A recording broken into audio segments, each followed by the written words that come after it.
we've been studying. If there is anyone new today joining, I'll just quickly say what all topics we have studied. ಯಾರಾದರೂ ಇವತ್ತು ಹೊಸದಾಗಿ ಸೇರಿ ಬಂದಿರುವಂತವರಿದ್ದರೆ ನಾನು ಬಹಳ ಬೇಗನೆ ನಾವು ಏನೇನು ಕಲ್ತಿದ್ದೇವೆ ಎಂಬುದನ್ನು ನಾನು ಹೇಳುವುದಕ್ಕಿದ್ದೇನೆ. Creation of male and female, man and woman. ಪುರುಷನನ್ನು ಸ್ತ್ರೀಯನ್ನು ಸೃಷ್ಟಿ ಮಾಡಿದಂತಹ ಕಾರ್ಯ ಅದನ್ನು ನಾವು ಕಲ್ತಿದ್ದೇವೆ. The role of women in creation. ಅದರಲ್ಲೂ ಸೃಷ್ಟಿ ಕಾರ್ಯದಲ್ಲಿ ವಿಶೇಷವಾಗಿ ಸ್ತ್ರೀಯರ ಪಾತ್ರ ಏನು ಎಂಬುದನ್ನು ನಾವು ಕಲ್ತಿದ್ದೇವೆ. Marriage and family, 5 main purposes of Christian marriage. ಒಂದು ಕ್ರೈಸ್ತ ಕುಟುಂಬದ ವಿವಾಹದಲ್ಲಿ 5 ಪ್ರಮುಖವಾದಂತಹ ಉದ್ದೇಶಗಳೇನು ಎಂಬುದನ್ನು ಸಹ ನಾವು ಕಲ್ತಿದ್ದೇವೆ. And the fall of man into sin, and in its the woman's role. ಮನುಷ್ಯನು ಪಾಪಕ್ಕೆ ಒಳಬಿದ್ದಂತಹ ಸಂಗತಿಯಲ್ಲಿ ಸ್ತ್ರೀಯ ಪಾತ್ರ ಏನು ಎಂಬುದನ್ನು ಸಹ ನಾವು ಕಲಿತೆವು. We saw the virtuous woman of Proverbs 31. ಮತ್ತು ಜ್ಞಾನೋಕ್ತಿ 31ನೇ ಅಧ್ಯಾಯದಲ್ಲಿರುವಂತಹ ಗುಣವತಿಯಾದಂತಹ ಸ್ತ್ರೀಯ ಕುರಿತಾಗಿ ಕಲಿತಿದ್ದೇವೆ. We looked at the dress and decorations of a godly woman. ಮತ್ತು ದೈವಿಕವಾದಂತಹ ಒಬ್ಬ ಸ್ತ್ರೀಯ ಉಡುಪುಗಳು ಮತ್ತು ಅಲಂಕಾರದ ಕುರಿತಾಗಿ ನಾವು ಕಲಿತಿದ್ದೇವೆ. And then since then we've been studying from a book by Alexander Strauch. ಮತ್ತು ಅಲ್ಲಿಂದ ಈಚೆಗೆ ನಾವು ಒಂದು ಪುಸ್ತಕ, ಅದು ಅಲೆಕ್ಸಾಂಡರ್ ಸ್ಟ್ರೌಚ್ ಎಂಬ ಭಕ್ತರು ಬರೆದಿರ್ತಕ್ಕಂಥ ಪುಸ್ತಕದ ಆಧಾರದ ಮೇಲೆ Men and women equal yet different. ಅದರಲ್ಲಿರ್ತಕ್ಕಂಥ ವಿಷಯ ಪುರುಷನು ಸ್ತ್ರೀಯು ಸಮಾನರಾಗಿದ್ದಾರೆ, ಆದರೂ ಸಹ ವಿಭಿನ್ನರು ಆಗಿದ್ದಾರೆ ಎಂಬುದನ್ನು ನಾವು ಕಲಿಯುತ್ತಾ ಇದ್ದೇವೆ. Gender issue is a big issue today in the whole world. ಈ ಲಿಂಗ ತಾರತಮ್ಯದ ವಿಷಯವು ಅದು ವಿಶ್ವದಲ್ಲೇ ಒಂದು ಗೊಂದಲಮಯವಾದಂತಹ ಸಂಗತಿ ಅದಾಗಿದೆ. People are changing their sex. Man is becoming a woman, woman is becoming man through surgery and deforming their body, and they're going against the order of God. ದೇವರ ನಿಯಮಕ್ಕೆ ವಿರುದ್ಧವಾಗಿ ಮನುಷ್ಯನು ಹೋಗುತ್ತಾ ತನ್ನ ದೇಹದಲ್ಲಿ ಶಸ್ತ್ರಕ್ರಿಯೆಯ ಮೂಲಕವಾಗಿ ಪುರುಷನು ಸ್ತ್ರೀ ಆಗುವಂಥದ್ದು ಅಥವಾ ಸ್ತ್ರೀಯು ಪುರುಷನಾಗುವಂಥದ್ದು ಇಂಥದ್ದೆಲ್ಲ ನಡೆಯುತ್ತಾ ಇದೆ. Our children are getting confused. ನಮ್ಮ ಮಕ್ಕಳು ಗೊಂದಲಕ್ಕೆ ಈಡಾಗಿದ್ದಾರೆ. Therefore, it is very important that all believers, especially parents, know this issue of the gender. ಆದುದರಿಂದ ಮುಖ್ಯವಾಗಿ ತಂದೆ ತಾಯಿಗಳು ಈ ವಿಷಯಗಳ ಕುರಿತಾಗಿ ಲೈಂಗಿಕ ಸಂಗತಿಯ ಕುರಿತಾಗಿ ಹೆಚ್ಚಿನದಾಗಿ ನಾವು ತಿಳ್ಕೊಳ್ಳಬೇಕಾದಂತ ಅವಶ್ಯಕತೆ ಇದೆ. Almost all the nations have agreed that a man and woman can choose their gender. Even that you are in the wrong body, you can change. That is what is so popular in Western countries, even in India now. ಅನೇಕ ದೇಶಗಳು ಇದಕ್ಕೆ ಒಪ್ಪಿಗೆ ಕೊಟ್ಟಿದೆ. ಪಾಶ್ಚಿಮಾತ್ಯ ದೇಶಗಳು ಹೆಚ್ಚಾಗಿ, ಅದರಲ್ಲೂ ಈಗ ಭಾರತವೂ ಸಹ ಒಪ್ಪಿಗೆಯನ್ನು ಕೊಡ್ತಾ ಇದೆ. ಅಂತಂದ್ರೆ ಯಾರಿಗೆ ಇಷ್ಟವಿಲ್ಲವೋ ಅವರು ತಮ್ಮ ಲಿಂಗವನ್ನು ಬದಲಾಯಿಸಿಕೊಳ್ಳುವಂತ ಹಕ್ಕುಳ್ಳವರಾಗಿದ್ದಾರೆ ಎಂಬುದಾಗಿ. When you break God's order, we are breaking ourselves. Lakshmi ಅನ್ನೋರು ದಯಮಾಡಿ ಮ್ಯೂಟ್ ಮಾಡ್ರಿ. Okay. When we are breaking God's creation order, we are breaking ourselves. ನಾವು ಯಾವಾಗ ದೇವರ ಸೃಷ್ಟಿ ಕಾರ್ಯದ ನಿಯಮವನ್ನ ನಾವು ಮುರಿಯುತ್ತೇವೋ ಆಗ ನಮ್ಮನ್ನು ನಾವೇ ನಾಶನಕ್ಕೆ ಒಳಪಡಿಸಿಕೊಳ್ಳುತ್ತೇವೆ. This is a topic mainly about marriage and what is the teaching in the Bible about the marriage. ಮತ್ತು ಇದು ಸತ್ಯವೇದಕ್ಕನುಸಾರವಾಗಿ ವಿವಾಹದ ಕುರಿತಾಗಿ ಬೋಧಿಸಿರ್ತಕ್ಕಂಥ ವಿಷಯಗಳಲ್ಲಿ ಅತಿ ಪ್ರಮುಖವಾದಂಥ ವಿಷಯವಾಗಿದೆ. We looked at some things from Old Testament, but marriage teachings are mostly in the New Testament.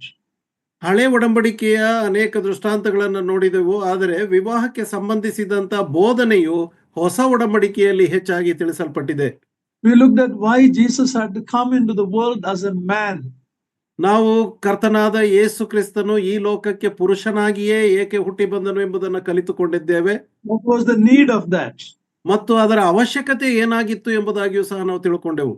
We looked at why Lord Jesus Christ chose 12 men as the apostles. ಮತ್ತು ಕರ್ತನಾದ ಯೇಸು ಕ್ರಿಸ್ತನು ಯಾಕೆ 12 ಮಂದಿ ಶಿಷ್ಯರನ್ನು ಪುರುಷರನ್ನೇ ಆರಿಸಿಕೊಂಡನು ಎಂಬುದಾಗಿಯೂ ಸಹ ನಾವು ಕಲಿತುಕೊಂಡೆವು. Then we looked at Jesus Christ giving the marriage instruction through his apostles. ಮತ್ತು ಕರ್ತನಾದ ಯೇಸು ಕ್ರಿಸ್ತನು ತನ್ನ ಅಪೋಸ್ತಲರ ಮೂಲಕವಾಗಿ ವಿವಾಹ ಸಂಬಂಧದ ಬೋಧನೆಗಳನ್ನು ಏನನ್ನು ಕೊಟ್ಟನು ಎಂಬುದನ್ನು ಸಹ ನಾವು ನೋಡುತ್ತಾ ಬಂದೆವು. Apostle Peter and Paul are the ones who gave detailed instruction about marriage.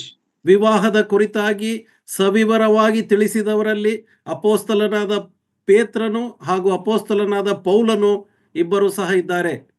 So last week we've been studying from 1 Peter chapter 3. ನಾವು ಕಳೆದ ವಾರ ಮೊದಲನೇ ಪೇತ್ರನ ಪತ್ರಿಕೆ 3ನೇ ಅಧ್ಯಾಯದಲ್ಲಿ ನಾವು ಅದನ್ನ ಕಲಿಯುತ್ತಾ ಬಂದೆವು. This is a little lengthy study, but all families, married couples and those who are going to marry, all need to listen to this very carefully. ಇದು ಒಂದು ಸುದೀರ್ಘವಾದಂತ ಅಧ್ಯಯನ ಆದರೂ ಕೂಡ ವಿವಾಹವಾಗಿರ್ತಕ್ಕಂಥವರು ಮತ್ತು ವಿವಾಹ ಆಗ್ಲಿಕ್ಕಿರ್ತಕ್ಕಂಥವರು ಇಬ್ಬರಿಗೂ ಸಹ ಇದು ಬಹಳ ಉಪಯುಕ್ತವಾದಂತ ಬೋಧನೆ ಇದಾಗಿದೆ. Through the apostles, Christ taught the church about the male headship and the submission of the woman.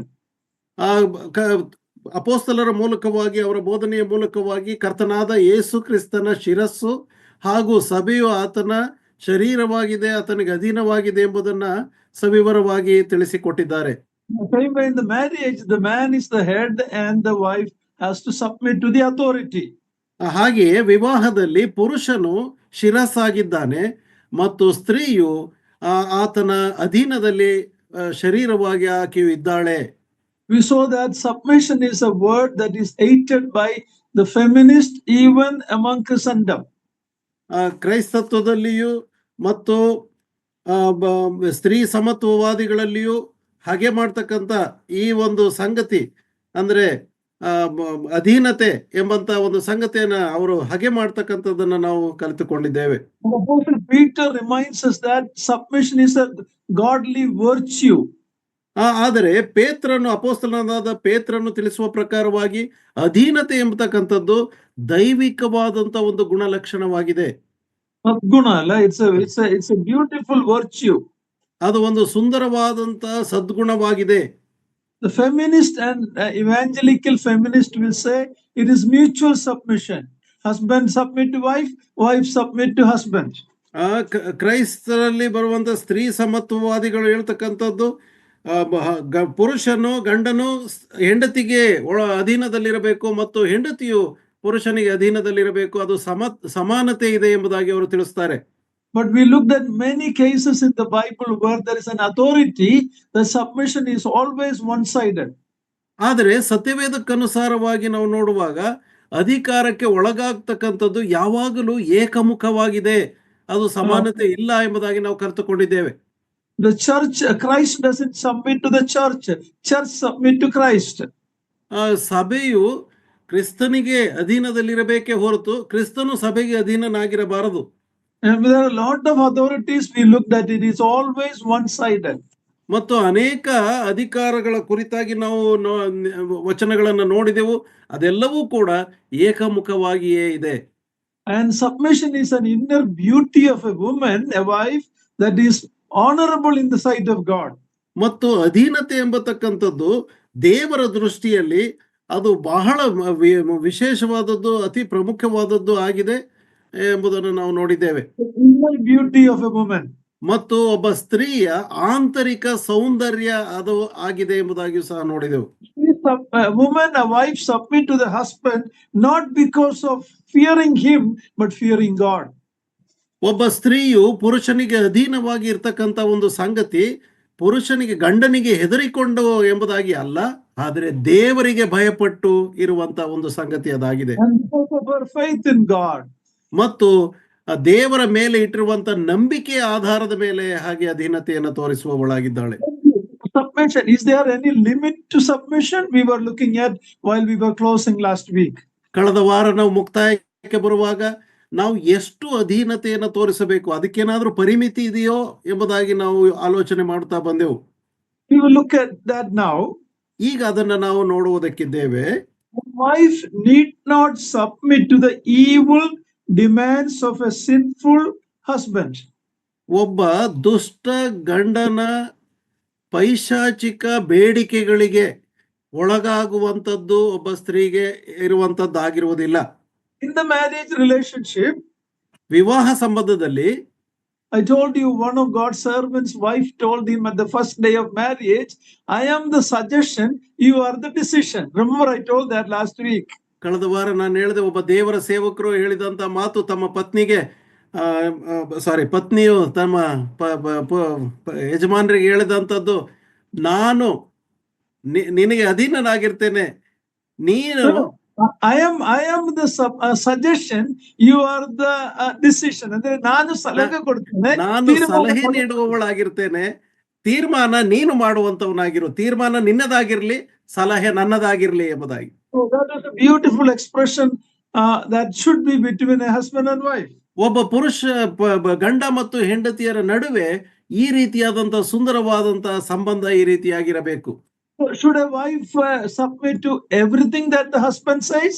ಹಾಗಾದ್ರೆ ಒಬ್ಬ ಗಂಡನು ಹೇಳಿದಂತ ಎಲ್ಲ ವಿಷಯಗಳಿಗೆ ಹೆಂಡತಿಯು ಅಧೀನತೆಯನ್ನು ತೋರಿಸಬೇಕು?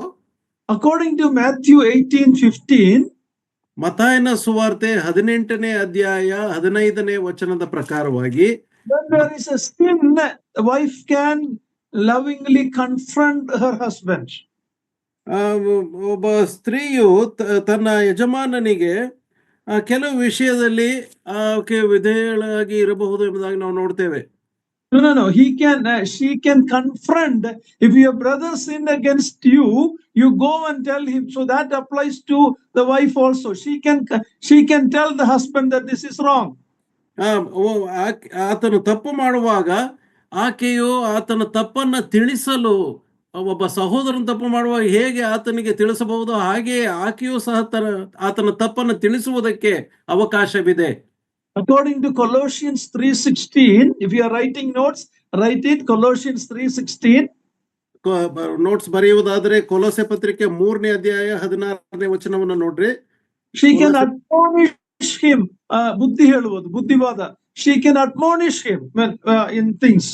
ಕೊಲೊಸೆ ಪತ್ರಿಕೆ 3ನೇ ಅಧ್ಯಾಯ 16ನೇ ವಚನದ ಪ್ರಕಾರವಾಗಿ ಆಕೆಯು ತನ್ನ ಗಂಡನಿಗೆ ಬುದ್ಧಿವಾದವನ್ನ ಹೇಳುವಂತವಳಾಗಿರಬಹುದು. According to her being a helper, ಆಕೆಯು ಸಹಕಾರಿಯಾಗಿರುವಾಗ, if there is wrong, if she doesn't correct, then what kind of a helper is she? ಆತನು ತಪ್ಪು ಮಾಡುವಾಗ ಅದನ್ನ ಸರಿಪಡಿಸದೇ ಇದ್ದರೆ ಆಕೆಯು ಎಂತಹ ಸಹಕಾರಿಯಾಗಿರಲು ಸಾಧ್ಯ? But all these need to be done in a loving, submissive, as a loving, submissive partner. ಆದರೆ ಇದೆಲ್ಲವುಗಳನ್ನ ಪ್ರೀತಿಯಿಂದ ಅಧೀನತೆಯಾಗಿ ತೋರಿಸುವಂತಹ ಸಹಕಾರಿಣಿಯಾಗಿಯೇ ಮಾಡಬೇಕೇ ಹೊರತು ಅಧಿಕಾರದಿಂದ ಅಲ್ಲ. But she can correct, she can admonish, and she can confront the husband when he is going wrong. ಒಬ್ಬ ಗಂಡನು ತಪ್ಪಾಗಿ ನಡೆಯುವಾಗ ಆಕೆಯು ಆತನಿಗೆ ಬುದ್ಧಿವಾದ ಹೇಳುವ ರೀತಿಯಲ್ಲಿ, ಸಲಹೆ ನೀಡುವ ರೀತಿಯಲ್ಲಿ ಆಕೆಯು ತಿಳಿಸುವಂತವಳಾಗಿರಬಹುದು. Under certain heartbreaking circumstances, ಕೆಲವು ಹೃದಯ ಒಡೆದು ಹೋಗುವಂತ ಕೆಲವು ಘಟನೆಗಳಲ್ಲಿ a Christian wife may have to live apart from a wicked husband. ಒಬ್ಬ ದುಷ್ಟ ಗಂಡನನ್ನು ತ್ಯಜಿಸಲು, ಅವನಿಂದ ಸ್ವಲ್ಪ ದೂರವಾಗಿ ಸ್ವಲ್ಪ ಸಮಯಕ್ಕೆ ಇರುವುದು ಇಟ್ ಈಸ್ ರೈಟ್ ಓನ್ಲಿ. ಹಾಗೆ ದುಷ್ಟ ಗಂಡನು ಇರುವಾಗ ಆತನಿಂದ ದೂರವಿರುವುದಕ್ಕೆ, ಸ್ವಲ್ಪ ಸಮಯ ಆತನಿಂದ ದೂರವಿರುವುದಕ್ಕೆ ಅವಕಾಶ ಉಂಟು. And if he doesn't change, ಮತ್ತು ಆ ಸಮಯದಲ್ಲಿ ಆತನು ಬದಲಾಗದಿದ್ದರೆ, even in some cases a divorce is needed with the counsel of the church leaders. Very important. ಬಹಳ ಪ್ರಮುಖವಾಗಿ ತಿಳ್ಕೊಳ್ಳಬೇಕು. ಅಕಸ್ಮಾತ್ ಆಗಿ ಮಿತಿಮೀರಿದ ಗಂಡನ ಒಂದು ದುಷ್ಟತನ ಅದು ಮಿತಿಮೀರಿದ್ದಾಗಿದ್ದರೆ ಕೆಲವು ಸಂದರ್ಭಗಳಲ್ಲಿ ವಿಚ್ಛೇದನವು ಸಭೆಯ ನಾಯಕರ ಒಂದು ಸಲಹೆಯ ಮೇರೆಗೆ ತೆಗೆದುಕೊಳ್ಳುವಂಥದ್ದು ಅವಶ್ಯಕವಾಗಿರ್ತದೆ. I'm not talking about remarriage, I'm talking about divorce. ನಾನು ತಿರುಗಿ ಪುನರ್ವಿವಾಹದ ಕುರಿತಾಗಿ ನಾನು ತಿಳಿಸ್ತಾ ಇಲ್ಲ, ಆದರೆ ವಿಚ್ಛೇದನದ ಕುರಿತಾಗಿ ನಾನು ತಿಳಿಸ್ತಾ ಇದ್ದೇನೆ. I hope you understand what I said. ನಾನು ಹೇಳಿದ್ದು ಅರ್ಥ ಆಗಿರಬಹುದು ಎಂಬುದಾಗಿ ನಾನು ತಿಳ್ಕೊಳ್ಳುತ್ತೇನೆ. If the husband is so wicked and he is living a sinful life, she can separate, she can stay away from him, And if it goes on without any repentance, at the council of the church leaders, she may even in some cases have to divorce him. ಇದು ಸ್ಪಷ್ಟವಾಗಿ ಅರ್ಥ ಮಾಡಿಕೊಳ್ಳಬೇಕಾದಂಥ ವಿಷಯ ಏನಂತಂದ್ರೆ, ಒಬ್ಬ ದುಷ್ಟ ಗಂಡನು ಇದ್ದು ತಾನು ಹೆಂಡತಿಯು ಆತನಿಂದ ಸ್ವಲ್ಪ ಸಮಯ ದೂರವಿದ್ದು ಪ್ರತ್ಯೇಕಿಸಿಕೊಳ್ಳಬಹುದು. ಆದರೆ ಆತನು ಮಾನಸಾಂತರ ಪಡೆದೇ ತನ್ನ ದುಷ್ಟತನದಲ್ಲಿ ಇನ್ನೂ ಮುಂದುವರಿಯುತ್ತಾ ಇದ್ದರೆ ಅಂತ ಸಂದರ್ಭದಲ್ಲಿ ಸಭಾನಾಯಕರ ಒಂದು ಗಮನಕ್ಕೆ ಕೊಟ್ಟು ವಿಚ್ಛೇದನವನ್ನು ಪಡೆಯುವಂಥದ್ದು ಆಗಬಹುದು. Our Lord Jesus Christ in Matthew 19:9 told that except for immorality in marriage, there's no other ground for divorce. ಕರ್ತನಾದ ಯೇಸು ಕ್ರಿಸ್ತನು ಮತ್ತಾಯನ ಸುವಾರ್ತೆ 19ನೇ ಅಧ್ಯಾಯ ಬ್ರದರ್ verse 9 9ನೇ ವಚನದಲ್ಲಿ ಹೇಳುವ ಪ್ರಕಾರ ಆತ ಹಾದರದ ಕಾರಣದಿಂದಲ್ಲದೆ ತನ್ನ ಹೆಂಡತಿಯನ್ನು ಬಿಟ್ಟು ಮತ್ತೊಬ್ಬಳನ್ನು ಮದುವೆ ಮಾಡಿಕೊಳ್ಳಲು ವ್ಯಭಿಚಾರ ಮಾಡುವವನಾಗಿದ್ದಾನೆ ಎಂಬುದಾಗಿ ಸ್ವಾಮಿಯು ಹೇಳುತ್ತಾನೆ.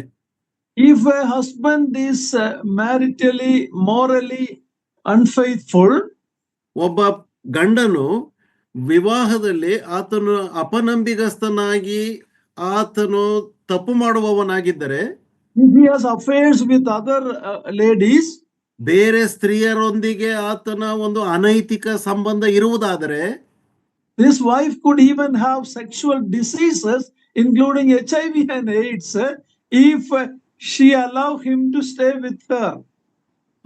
ಆಕೆಯು ಆತನೊಂದಿಗೆ ವಾಸಿಸುವುದಾದರೆ ಅನೇಕ ಮಾರಣಾಂತಿಕ ರೋಗಗಳು, HIV, AIDS ಇತ್ಯಾದಿಗಳು ಆಕೆಗೂ ಸಹ ಅದು ಅಂಟಬಹುದಾಗಿರುತ್ತದೆ.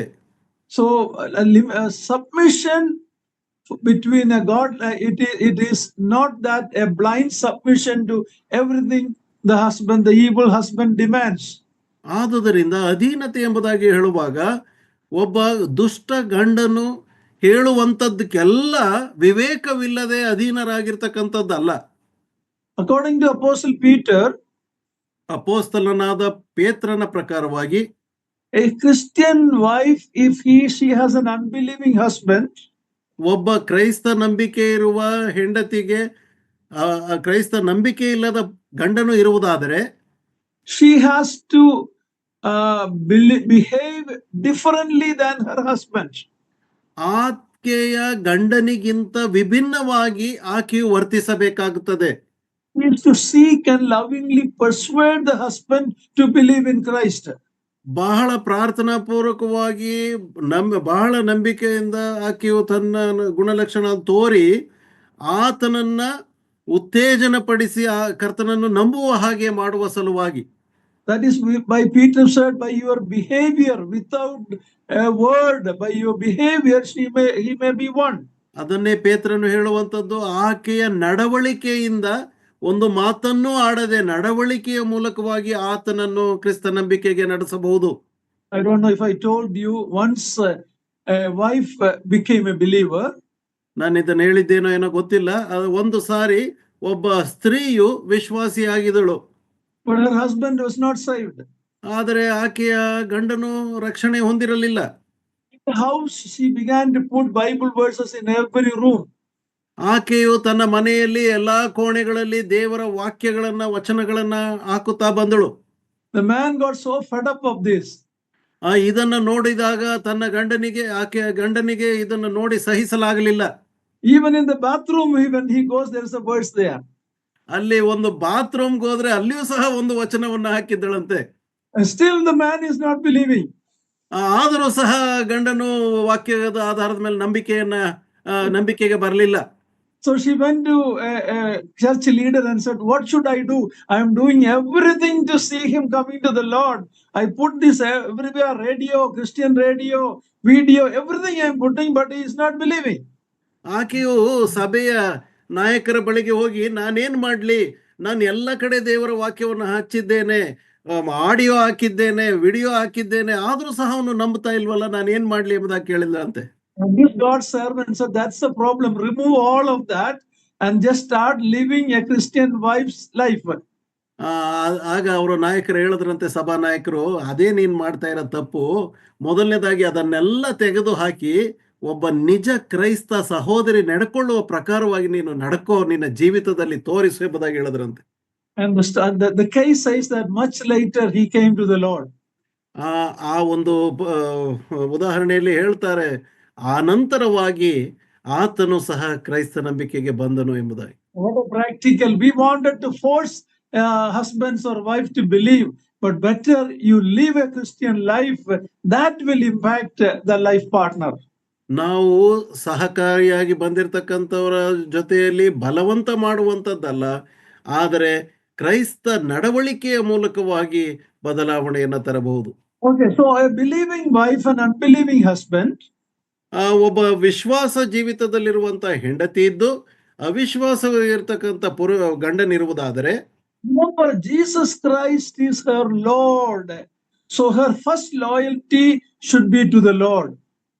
ಜ್ಞಾಪಕ ಇಟ್ಟುಕೊಳ್ರಿ, ಆಕೆಯ ಯಜಮಾನನು ಪ್ರಥಮವಾಗಿ ಕರ್ತನಾದ ಯೇಸು ಕ್ರಿಸ್ತನಾಗಿದ್ದಾನೆ, ಆತನಿಗೆ ನಿಷ್ಠೆಯಿಂದ ನಡ್ಕೊಳ್ಳಬೇಕು.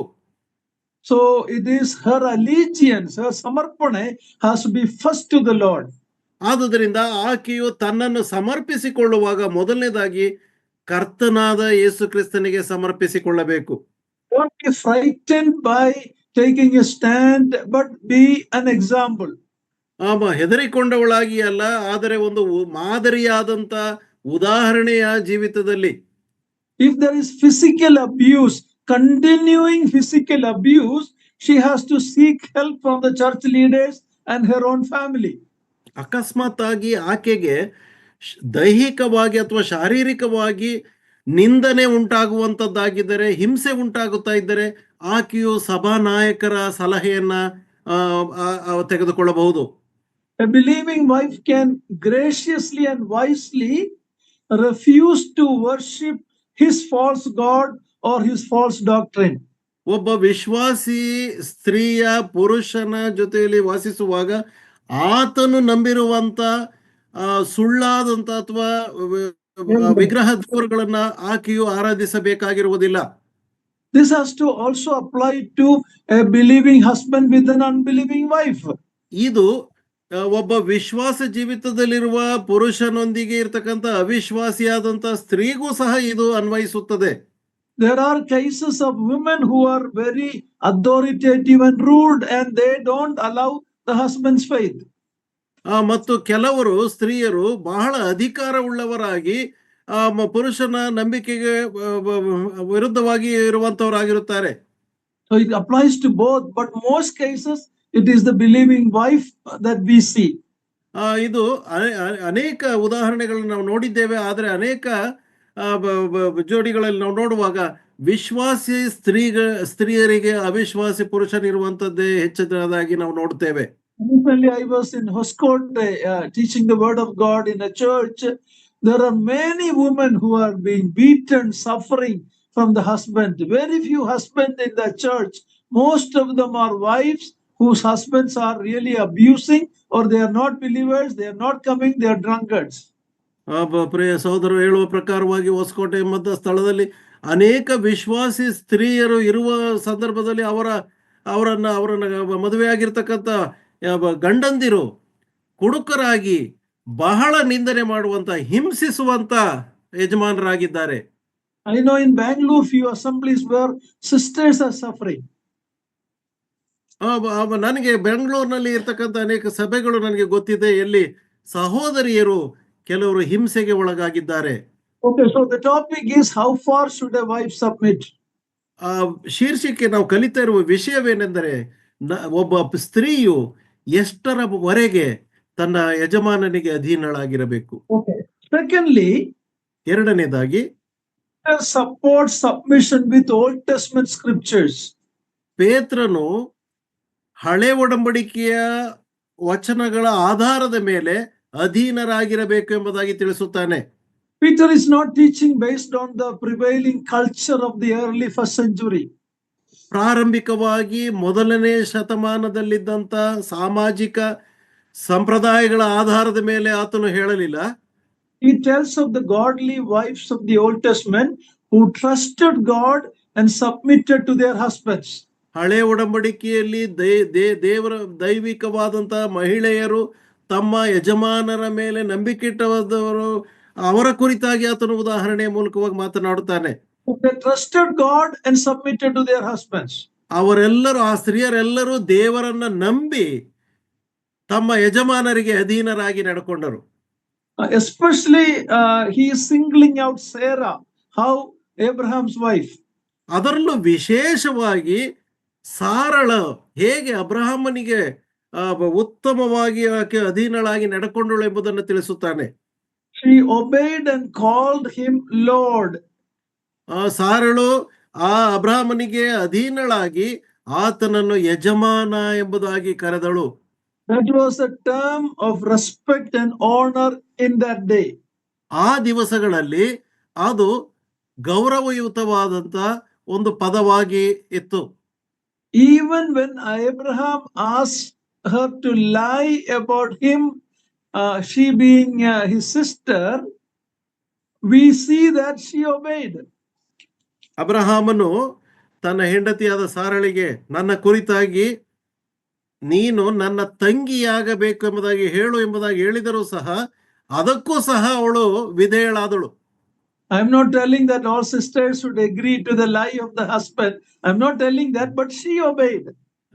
ಆದ್ರೆ ನಾನು ಎಲ್ಲಾ ಸ್ತ್ರೀಯರು ಪುರುಷರ ಎಲ್ಲ ಸುಳ್ಳಿಗೆ ವಿಧೇಯರಾಗಿರ್ಬೇಕೆಂಬುದಾಗಿ ನಾನು ಹೇಳ್ತಾ ಇಲ್ಲ. ಆದ್ರೆ ಆಕೆಯು ಆತನಿಗೆ ವಿಧೇಯಳಾದಳು. And what was the result? ಅದರ ಫಲಿತಾಂಶ ಏನು? She was taken to Pharaoh's palace. ಆಕೆಯನ್ನು ಫರೋಹನ ಅರಮನೆಗೆ ಕರೆದುಕೊಂಡು ಹೋದ್ರು. But God didn't allow Pharaoh to touch her. ಆದರೆ ದೇವರು ಫರೋಹನು ಆಕೆಯನ್ನ ಮುಟ್ಟಲು ಬಿಡಲಿಲ್ಲ. What does it mean? ಅದರ ಅರ್ಥವೇನು? We obey and leave the consequence to God. ನಾವು ವಿಧೇಯತೆಯಿಂದ ಒಪ್ಪಿಸಲ್ಪಟ್ಟು ಅದರ ಪರಿಣಾಮವನ್ನು ದೇವರಿಗೆ ಬಿಟ್ಟು ಬಿಡಬೇಕು. That is a principle that we can apply not only in marriage, in many areas, many situations in our life. ಕೇವಲ ವಿವಾಹದಲ್ಲಿ ಮಾತ್ರವಲ್ಲ, ನಮ್ಮ ಜೀವನದ ಅನೇಕ ಸಂಗತಿಗಳಲ್ಲಿ ನಾವು ಈ ತತ್ವವನ್ನು ಅಳವಡಿಸಿಕೊಳ್ಳಬಹುದು. You obey God, ನಾವು ದೇವರನ್ನು ನಂಬಿರಬೇಕು and leave the consequence to God. ಮತ್ತು ಎಲ್ಲ ಅದರ ಪರಿಣಾಮಗಳನ್ನು ದೇವರಿಗೆ ಒಪ್ಪಿಸಿ ಬಿಡಬೇಕು. When we obey God, our security and protection is God's responsibility. ನಾವು ಯಾವಾಗ ದೇವರ ಮೇಲೆ ಭರವಸೆ ಬಿಟ್ಟು ಆತನಲ್ಲಿ ನಂಬಿಕೆ ಇಟ್ಟಿರುತ್ತೇವೋ ಆಗ ನಮ್ಮ ಸುಭದ್ರತೆ, ನಮ್ಮ ರಕ್ಷಣೆಯು ಅದು ದೇವರಿಗೆ ಒಪ್ಪಿಸಲ್ಪಟ್ಟದ್ದಾಗಿರುತ್ತದೆ. His responsibility. ಅದು ಆತನ ಜವಾಬ್ದಾರಿಕೆ ಆಗಿರುತ್ತದೆ. You see that in the case of Daniel. You see that in the case of Shadrach, Meshach, and Abednego. ದಾನಿಯೇಲನ ಸಂಗತಿಯಲ್ಲಿ ಮತ್ತು ಶದ್ರಕ್, ಮೇಷಕ್, ಅಬೇದ್ನೆಗೋ ಎಂಬುವರ ಸಂಗತಿಗಳಲ್ಲಿ ಇದನ್ನು ನಾವು ನೋಡ್ತೇವೆ. They obeyed God in the most difficult situation. ಬಹಳ ಕಷ್ಟಕರವಾದ ಪರಿಸ್ಥಿತಿಯಲ್ಲಿ ಅವರು ದೇವರನ್ನು ನಂಬಿದರು. But God protected them. ಅವರನ್ನು ರಕ್ಷಿಸಿದವನು ದೇವರು ತಾನೇ ಆಗಿದ್ದನು. So Sarah was taken as an example for sisters. ಆದುದರಿಂದ ಸಾರಳನ್ನ ಸಹೋದರಿಯರಿಗೆ ಉದಾಹರಣೆಯಾಗಿ ತೆಗೆದುಕೊಂಡಿದ್ದಾನೆ. That submission was not because of the curse that came on the woman in Genesis 3:16. ಆಕೆಯ ಅಧೀನತೆಯು ಅದು ಆದಿಕಾಂಡ 3:16 ತಿಳಿಸಲ್ಪಟ್ಟಿರುವ ಶಾಪದ ನಿಮಿತ್ತವಾಗಿ ಆಗಿರುವುದಿಲ್ಲ. That is what the feminist will say. The feminist Christian people will say the submission only came after the curse in Genesis 3. We already looked at that. ನಾವೀಗಾಗಲೇ ನಾವು ಇದನ್ನು ನೋಡಿದ್ದೇವೆ. ಕ್ರೈಸ್ತರಲ್ಲಿ ಬರುವಂತ ಸ್ತ್ರೀ ಸಮತ್ವವಾದಿಗಳು ಹೇಳುವಂತದ್ದು ಪಾಪವು ಪ್ರವೇಶಿಸಿದ ನಂತರ ಇದು ಬಂತು ಎಂಬುದಾಗಿ ಅವರು ಹೇಳುವಂತವರಾಗಿದ್ದಾರೆ. Headship and submission came because of the sin. ಮತ್ತು ಆತ ಅಧೀನತೆಯು ಬಂದದ್ದು ಆತನ ಪಾಪದ ದೆಸೆಯಿಂದ ಎಂಬುದಾಗಿ. But that is not what we read. ಆದರೆ ಅದನ್ನು ನಾವು ಸತ್ಯವೇದದಲ್ಲಿ ನಾವು ಓದುವುದಿಲ್ಲ. Having said the wife to submit, now Peter instructs Christian husbands to understand and honor their wives. ಇಲ್ಲಿ ಸ್ತ್ರೀಯು ತನ್ನ ಗಂಡನಿಗೆ ಹೇಗೆ ಅಧೀನಳಾಗಿರಬೇಕೆಂಬುದಾಗಿ ಪೇತ್ರನು ತಿಳಿಸುತ್ತಾನೋ ಹಾಗೆಯೇ ಆತನು ಪುರುಷರು ಅಥವಾ ಗಂಡಂದಿರು ತಮ್ಮ ಹೆಂಡತಿಯರನ್ನ ಹೇಗೆ ಗೌರವಿಸಬೇಕು ಎಂಬುದನ್ನು ಸಹ ತಿಳಿಸುತ್ತಾನೆ. To live with understanding and honor them. ಮತ್ತು ಅವರನ್ನ ಅರ್ಥ ಮಾಡಿಕೊಂಡು ಅವರನ್ನ ಗೌರವಿಸುವ ಹಾಗೆ. Read 1 Peter 3:7. ಮೊದಲನೇ ಪೇತ್ರನ ಪತ್ರಿಕೆ 3ನೇ ಅಧ್ಯಾಯ 7ನೇ ವಚನ. ಮೊದಲನೇ ಪೇತ್ರನ ಪತ್ರಿಕೆ 3ನೇ ಅಧ್ಯಾಯ 7ನೇ ವಚನ. ಅದೇ ರೀತಿಯಾಗಿ ಪುರುಷರೇ, ಸ್ತ್ರೀಯು ಪುರುಷನಿಗಿಂತ ಬಲಹೀನಳೆಂಬುದನ್ನು ಜ್ಞಾಪಕ ಮಾಡಿಕೊಂಡು ನಿಮ್ಮ ಹೆಂಡತಿಯರ ಸಂಗಡ ವಿವೇಕದಿಂದ ಒಗೆತನ ಮಾಡಿರಿ. ಅವರು ಜೀವವರಕ್ಕೆ ನಿಮ್ಮೊಂದಿಗೆ ಬಾಧ್ಯರಾಗಿದ್ದಾರೆಂದು ತಿಳಿದು ಅವರಿಗೆ ಮಾನವನ್ನು ಸಲ್ಲಿಸಿರಿ. ಹೀಗೆ ನಡೆದರೆ ನಿಮ್ಮ ಪ್ರಾರ್ಥನೆಗಳಿಗೆ ಅಡ್ಡಿವಿರುವುದಿಲ್ಲ. Peter has an equally important message to the Christian husbands. ಒಬ್ಬ ಪೇತ್ರನು ಕ್ರೈಸ್ತ ಗಂಡನಿಗೆ ಇದು ಸಮಾನವಾದಂತ ಒಂದು ವಾಕ್ಯವನ್ನು ಆತನಿಟ್ಟಿದ್ದಾನೆ. Even though he has a leadership authority, ಆತನಿಗೆ ನಾಯಕತ್ವದ ಅಧಿಕಾರ ಇದ್ದರೂ ಸಹ he is to exercise that authority in a loving and Christian way. ಆತನು ತನ್ನ ಅಧಿಕಾರವನ್ನ ಪ್ರೀತಿಯಿಂದ ಕ್ರೈಸ್ತ ನಡವಳಿಕೆಯ ಪ್ರಕಾರವಾಗಿ ಅದನ್ನ ಚಲಾಯಿಸಬೇಕು. In that, first he says, be an understanding husband. ಅಲ್ಲಿ ಮೊದಲನೇದಾಗಿ ಅದು ನೋಡುವಾಗ ವಿವೇಕದಿಂದ ಅರ್ಥ ಮಾಡಿಕೊಳ್ಳುವ ಒಬ್ಬ ಪುರುಷನಾಗಿ ಆತನಿರಬೇಕು. Understanding means living together according to the knowledge. ಜ್ಞಾನಕ್ಕನುಸಾರವಾಗಿ ಸಹಕಾರ ಮನೋಭಾವದಲ್ಲಿ ಜೀವಿಸುವಂತ ಅರ್ಥ ಮಾಡಿಕೊಂಡವನಾಗಿರಬೇಕು.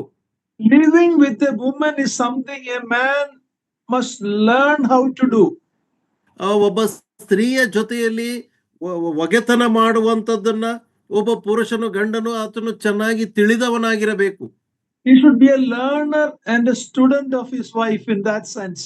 ಆ ಒಂದು ಗಮನದಲ್ಲಿ ನಾವು ಯೋಚಿಸುವಾಗ ಹೆಂಡತಿಗೆ ಆತನು ವಿದ್ಯಾರ್ಥಿಯಾಗಿ ಕಲಿಯುವವನಾಗಿ ಆತನಿರಬೇಕು. He need insight. ಆತನಲ್ಲಿ ಒಂದು ಆಂತರಿಕ ದೃಷ್ಟಿಕೋನ ಇರಬೇಕು. Love and patience and grace. ಪ್ರೀತಿ, ತಾಳ್ಮೆ ಮತ್ತು ಕರುಣೆ ಉಳ್ಳವನಾಗಿರಬೇಕು. Wisdom to understand his wife. ತನ್ನ ಹೆಂಡತಿಯನ್ನು ಅರ್ಥ ಮಾಡಿಕೊಳ್ಳುವಂತ ಮನೋಭಾವ ಜ್ಞಾನ ಆತನಲ್ಲಿರಬೇಕು. I have to admit many times I failed in that in my life. ಸಹೋದರರು ಹೇಳ್ತಾರೆ, ಅವರು ಸಹ ಅನೇಕ ಬಾರಿ ನಾನು ಸೋತು ಹೋಗಿದ್ದೇನೆ ಎಂಬುದಾಗಿ ಅವರು ಒಪ್ಪಿಕೊಳ್ತಾ ಇದ್ದಾರೆ. A husband and wife live together and share the most intimate matters of human life. ಒಂದು ಮನುಕುಲದ ಜೀವನದ ಬಹಳ ನಿಕಟವಾದಂತ ಸಂಬಂಧವನ್ನ ತಿಳಿಸುವ ಹಾಗೆ ಪುರುಷನು ಸ್ತ್ರೀಯು ಜೊತೆಯಾಗಿ ಜೀವಿಸಬೇಕು. They share their sexuality. ಅವರು ತಮ್ಮ ಲೈಂಗಿಕತೆಯನ್ನು ಹಂಚಿಕೊಳ್ಳುವಂತವರಾಗಿರುತ್ತಾರೆ. Emotional and financial and spiritual matter they share. ಭಾವನಾತ್ಮಕವಾದ ಹಾಗೂ ಆರ್ಥಿಕವಾದ ಹಾಗೂ ಆತ್ಮಿಕವಾದಂತ ಸಂಗತಿಗಳನ್ನ ಹಂಚಿಕೊಂಡು ಜೀವನ ಮಾಡುವಂತವರಾಗಿರುತ್ತಾರೆ.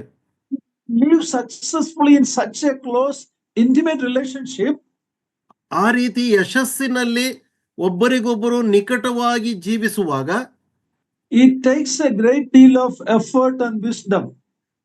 ಅದರಲ್ಲಿ ಬಹಳ ಜ್ಞಾನ ಮತ್ತು ಸಹಿಷ್ಣುವಿಕೆ ಇರಬೇಕು. Family life is like a garden. ಕುಟುಂಬ ಜೀವನವು ಒಂದು ತೋಟದ ಹಾಗೆ. Much work is required to make it a beautiful udyana. ತುಂಬಾ ಸುಂದರವಾದ ಉದ್ಯಾನವನ್ನಾಗಿಸಬೇಕಾದರೆ ಅಲ್ಲಿ ತುಂಬಾ ಕೆಲಸದ ಅಗತ್ಯವಿದೆ. In America, there is a magazine called Better Homes and Gardens. ಅಮೆರಿಕದಲ್ಲಿ ಬೆಟರ್ ಹೋಮ್ಸ್ ಅಂಡ್ ಗಾರ್ಡನ್ಸ್ ಎಂಬುದಾಗಿ ಇದೆ. It's a very popular magazine. ಅದು ಒಂದು ತುಂಬಾ ಬಹಳ ಸರ್ವೇ ಸಾಮಾನ್ಯವಾದಂತ ಒಂದು ಮ್ಯಾಗಝಿನ್ ಆಗಿದೆ. So better home like a better garden. ಒಂದು ಸುಂದರವಾದ ತೋಟದ ಹಾಗಿರುವಂತ ಸುಂದರವಾದ ಕುಟುಂಬ ಎಂಬುದಾಗಿ. Some men have no clue about how to treat a woman. ಕೆಲವು ಗಂಡಂದಿರಿಗೆ ತಮ್ಮ ಹೆಂಡತಿಯರನ್ನ ಯಾವ ರೀತಿಯಲ್ಲಿ ಅವರ ಇದರಲ್ಲಿ ನಡ್ಕೊಳ್ಳಬೇಕೆಂಬುದು ಅವರಿಗೆ ಗೊತ್ತಿರುವುದಿಲ್ಲ. They are insensitive to a wife's needs and feelings. ಆಕೆಯ ಭಾವನೆಗಳನ್ನ ಅರ್ಥ ಮಾಡಿಕೊಳ್ಳುವಂತಹ ಒಂದು ಮನೋಭಾವ ಅಗತ್ಯವಾಗಿರುತ್ತದೆ. Many times we husbands are only concerned about our career, our self-fulfillment. ಗಂಡಂದಿರಾಗಿ ನಾವು ನಮ್ಮ ಅವಶ್ಯಕತೆಗಳೇನು, ನಮ್ಮ ಇಷ್ಟಾರ್ಥಗಳೇನು ಎಂಬುದನ್ನ ಬರೀ ಅದು ಕೇವಲ ಅದಕ್ಕೆ ಸೀಮಿತವಾಗಿರ್ತೇವೆ. Our career, ಉದ್ಯೋಗ. ಉದ್ಯೋಗ, ನಮ್ಮ ಸಂಪಾದನೆ, ಅದರ ಕುರಿತಾಗಿ ನಾವು ಯೋಚನೆ ಮಾಡ್ತಾ ಇರ್ತೇವೆ. They make their wife suffer. ಅದರ ಮೂಲಕವಾಗಿ ತಮ್ಮ ಹೆಂಡತಿಯರನ್ನ ಸಂಕಟಕ್ಕೆ ಬೀಳುವಂತೆ ಮಾಡುತ್ತಾರೆ. Such husbands need to repent and seek godly counsel. ಅಂಥ ಗಂಡಂದಿರು ಮಾನಸಾಂತರ ಪಟ್ಟು ದೇವರ ಒಂದು ಸಲಹೆಯನ್ನ ಪಡ್ಕೊಳ್ಳುವಂತವರಾಗಿರಬೇಕು. First Peter 3 is a good place to start. ಮೊದಲನೇ ಪೇತ್ರನ ಪತ್ರಿಕೆ 3ನೇ ಅಧ್ಯಾಯವು ಅದು ಪ್ರಾರಂಭದ ಒಂದು ವಾಕ್ಯವಾಗಿರಬೇಕು. Christian husband, thirdly is to honor your wife. ಮೂರನೇದಾಗಿ ಒಬ್ಬ ಗಂಡನು ತನ್ನ ಹೆಂಡತಿಯನ್ನು ಗೌರವಿಸಬೇಕು. A Christian husband is to show special honor to his wife. ಒಬ್ಬ ಕ್ರೈಸ್ತ ಗಂಡನು ತನ್ನ ಹೆಂಡತಿಗೆ ವಿಶೇಷವಾದ ಮಾನವನ್ನು ಸಲ್ಲಿಸಬೇಕು. Many husbands consider the wife worthless, unappreciated.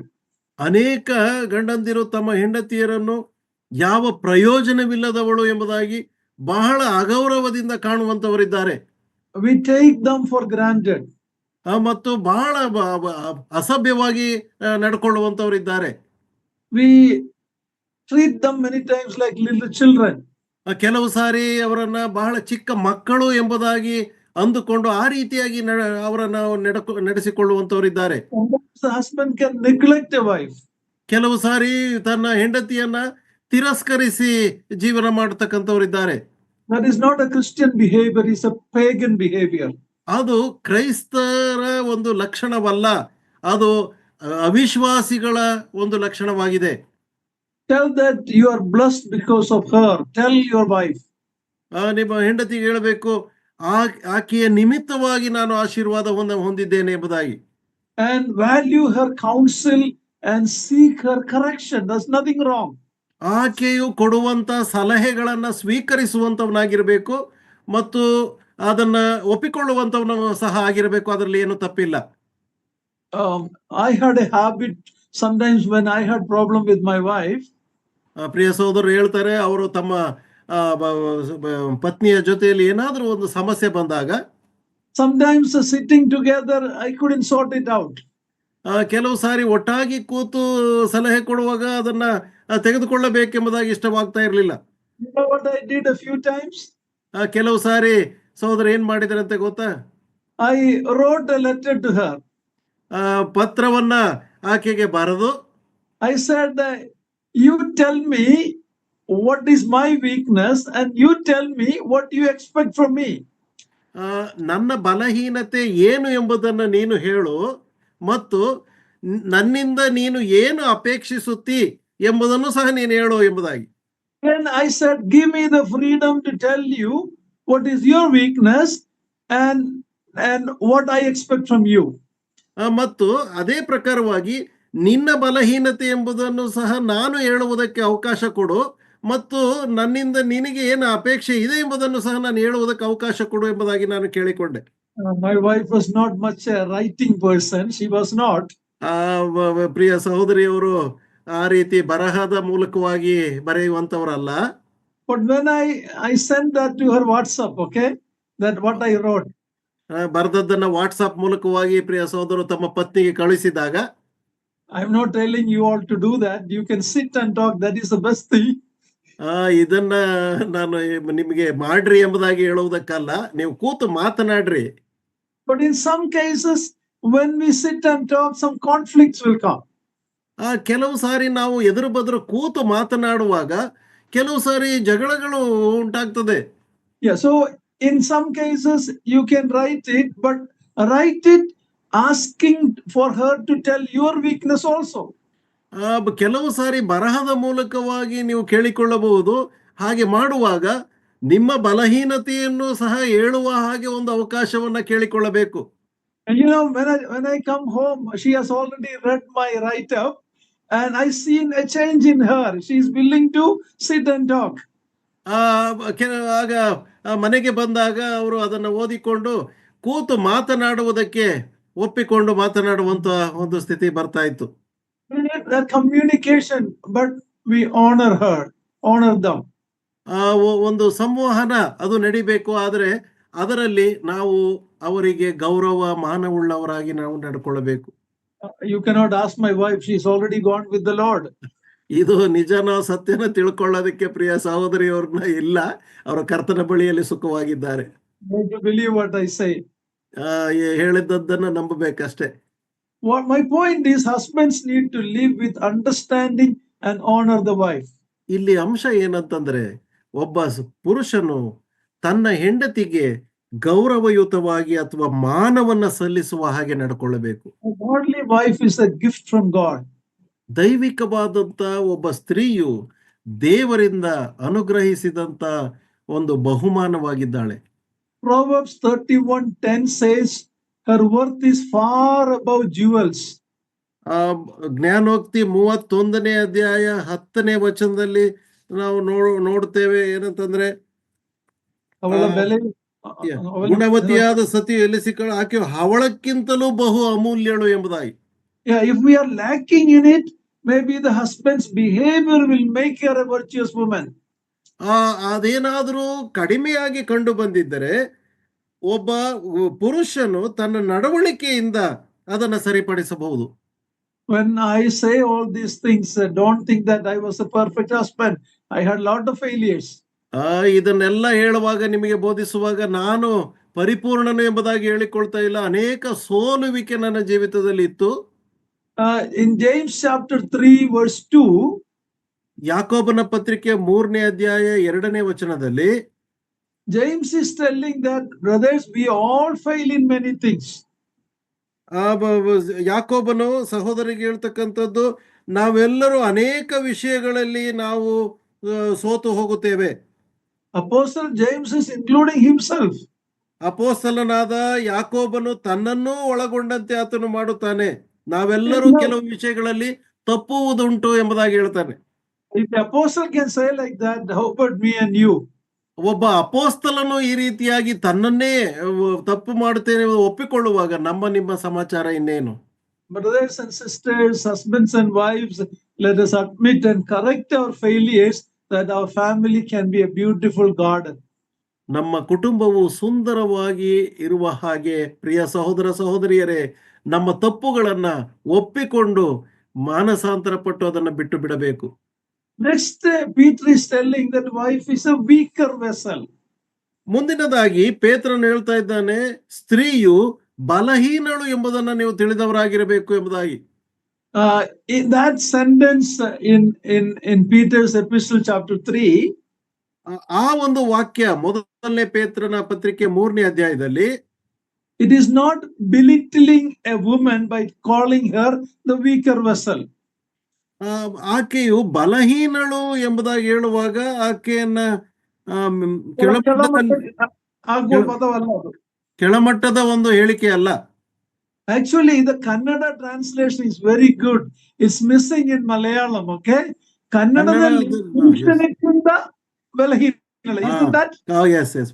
ಕನ್ನಡದಲ್ಲಿ ಚೆನ್ನಾಗಿ ಭಾಷಾಂತರವಾಗಿದೆ. ಸ್ತ್ರೀಯು ಪುರುಷನಿಗಿಂತ ಬಲಹೀನಳು ಎಂಬುದಾಗಿ ತಿಳಿಸಲ್ಪಟ್ಟಿದೆ. That is not in Malayalam language. Malayalam ಸತ್ಯವೇದ ಭಾಷಾಂತರದಲ್ಲಿ ಈ ರೀತಿಯಾಗಿ ಇಲ್ಲ. It just says that woman is a weaker vessel. ಅಲ್ಲಿ ಹೇಳ್ತದೆ ಸ್ತ್ರೀಯು ಬಲಹೀನಳು ಎಂಬುದಾಗಿ. I like Kannada. ಕನ್ನಡದಲ್ಲಿ ಚೆನ್ನಾಗಿ ಕೊಟ್ಟಿದೆ. It puts it right perspective. Husband is weak, wife is a little bit more weak. That's all. ಸರಿಯಾದ ದೃಷ್ಟಿಕೋನದಲ್ಲಿ ಅದು ಇಲ್ಲಿ ವ್ಯಕ್ತವಾಗಿದೆ. ಏನಂತಂದ್ರೆ, ಪುರುಷನು ಸಹ ಬಲಹೀನನಾಗಿದ್ದಾನೆ, ಆತನಿಗಿಂತ ಸ್ತ್ರೀಯು ಬಲಹೀನಳು ಎಂಬುದಾಗಿ ತಿಳಿಸಿದೆ. She is called a vessel. ಆಕೆ ಬಲಹೀನವಾದವಳು ಅಥವಾ ಒಂದು ಪಾತ್ರೆ ಎಂಬುದಾಗಿ ಹೇಳುವಾಗ, it simply means human being. We are all weak. ಅದರ ಅರ್ಥವೇನಂತಂದ್ರೆ, ನಾವೆಲ್ಲರೂ ಮಾನವರಾದ ನಾವೆಲ್ಲರೂ ಬಲಹೀನರು ಎಂಬುದನ್ನು ತಿಳಿಸ್ತದೆ. We are earthen vessels. ನಾವೆಲ್ಲರೂ ಮಣ್ಣಿನಿಂದ ಮಾಡಿದ ಮಡಿಕೆಗಳು. We are weak. There's no much value outside. ಹೊರಗಿನ ಒಂದು ತೋರಿಕೆಯಲ್ಲಿ ಯಾವುದೇ ಮೌಲ್ಯ ನಮಗಿಲ್ಲ. We are earthen vessels. ನಾವೆಲ್ಲರೂ ಮಣ್ಣಿನಿಂದ ಮಾಡಿದ ಮಣ್ಣಿನ ಪಾತ್ರೆಗಳು, ಮಡಿಕೆಗಳು. What is our value? ಹಾಗಾದ್ರೆ ನಮ್ಮ ಬೆಲೆ ಏನು? 2 Corinthians 4:7. Read it, please, brother. 2 Corinthians 4:7. 2 ಕೊರಿಂಥ ಪತ್ರಿಕೆ 4ನೇ ಅಧ್ಯಾಯ 7ನೇ ವಚನ. 2 ಕೊರಿಂಥ ಪತ್ರಿಕೆ 4ನೇ ಅಧ್ಯಾಯ 7ನೇ ವಚನ. ಬಲಾಧಿಕ್ಯವು ದೇವರದೇ ಹೊರತು ನಮ್ಮೊಳಗಿಂದ ಬಂದದ್ದಲ್ಲವೆಂದು ತೋರುವುದಕ್ಕಾಗಿ ಈ ನಿಕ್ಷೇಪವು ಮಣ್ಣಿನ ಘಟಗಳಲ್ಲಿ ನಮಗುಂಟು. What is inside? What God has put inside? We have a soul and spirit, prana, atma, plus we have the Lord Jesus Christ, the gospel, that truth, the salvation deposited in our heart. That is of value. ನಮಗೆ ಏನು ಬೆಲೆ ಇಲ್ಲ, ಆದರೆ ನಮಗೆ ಒಳಗಿರುವಂತ ಆತ್ಮದಲ್ಲಿ ದೇವರ ಸುವಾರ್ತೆಯ ಒಂದು ಆ ನಿಕ್ಷೇಪವು ಇಡಲ್ಪಟ್ಟಿದೆಯಲ್ಲ, ಅದು ವಿಶೇಷವಾಗಿ ಬೆಲೆಯುಳ್ಳಂತದ್ದಾಗಿದೆ. So when Peter says that woman is a weaker vessel, the truth is that both are weak and she is little weaker. ಪೇತ್ರನು ಈ ರೀತಿಯಾಗಿ ಬಲಹೀನಳು ಎಂಬುದಾಗಿ ಹೇಳುವಾಗ ಇಬ್ಬರೂ ಸಹ ಬಲಹೀನರಾಗಿದ್ದಾರೆ, ಆದರೆ ಆತನಿಗಿಂತ ಇನ್ನೂ ಸ್ವಲ್ಪ ಈಕೆಯು ಬಲಹೀನಳು ಎಂಬುದನ್ನು ತಿಳಿಸುತ್ತದೆ.